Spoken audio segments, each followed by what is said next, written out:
Hi, my name is Poneva Hamlin, and the leisure activity that I chose was basketball. And I'm going to give a little bit of history in how basketball got started. Basketball was invented by a Canadian man named James Naismith in 1891. And he created the game through the Young Men's Christian Association, which is known as the YMCA today. And through the YMCA, he had a vision through the young male missionaries, a vision of muscular Christianity, which throughout the game, muscular Christianity, which kind of signified masculinity in basketball. Basketball is a predominant male activity because at the beginning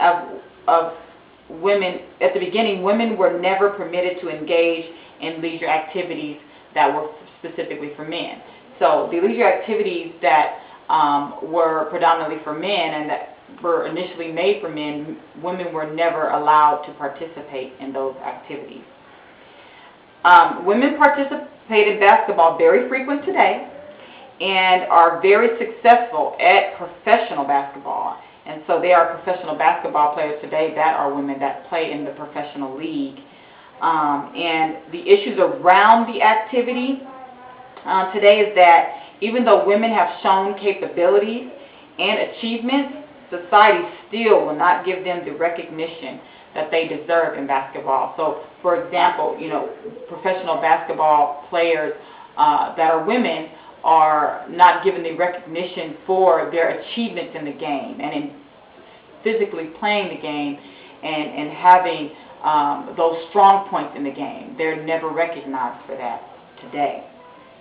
There has been some historical changes in basketball in terms of for women, and that is the acceptance and finally having a professional league for women in basketball, which they never had before. They've always had college leagues or high school leagues in the past, but throughout a few years ago, in the 90s, we just had professional basketball for women come into play.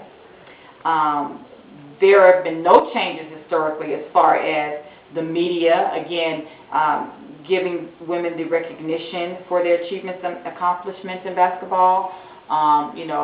Today they only, throughout the media, give women recognition for their achievements in basketball from the support of their husbands or their families.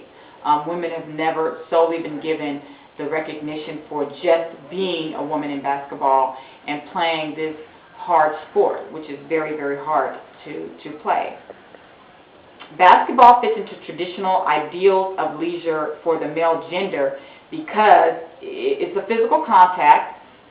It was started for males to start out with, and so it's traditionally it is a leisure sport for males throughout society.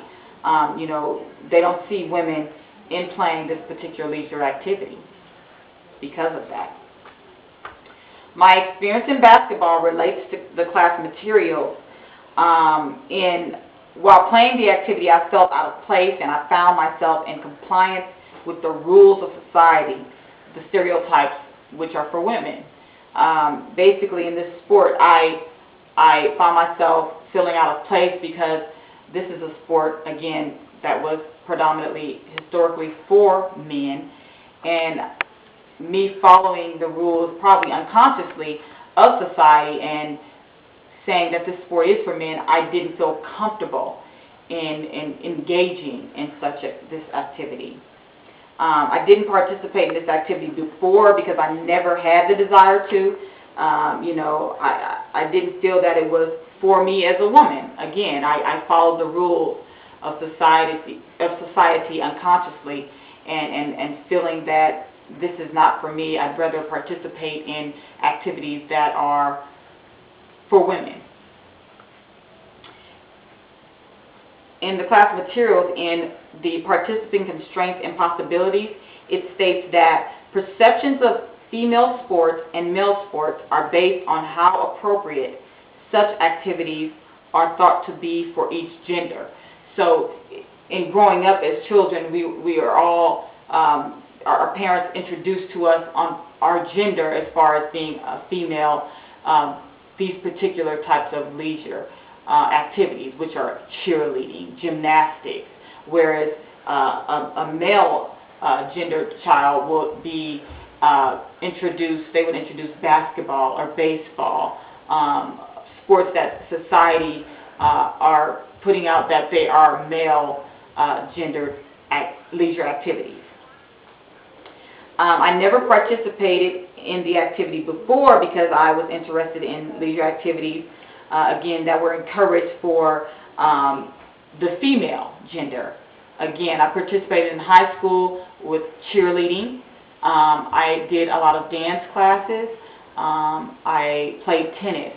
I never had the desire to, and I guess I feel I never had the desire, again, because subconsciously in my mind, I put off those leisure activities that are predominantly for male and just continued on with and feeling comfortable with leisure activities that were for women. My constraints were that I wanted to uphold the female image. So again, also thinking I wanted to uphold the female image, and if I go play basketball or a sport that's predominantly for male, I would feel very uncomfortable. I would feel as if people are basically saying that, oh, is she lesbian? Because she's in this male sport? So I didn't feel comfortable. In planning this activity, it was a great challenge for me through the intense physical contact. The running up and down the court was very, very difficult for me. The sweating, the being scratched by being blocked by your opponent in the game, and also, I didn't know what I was doing when I was playing the sport, so it was a great challenge. And just really learning the rules and trying to stick to the rules in my head, and so it was very, very difficult for me.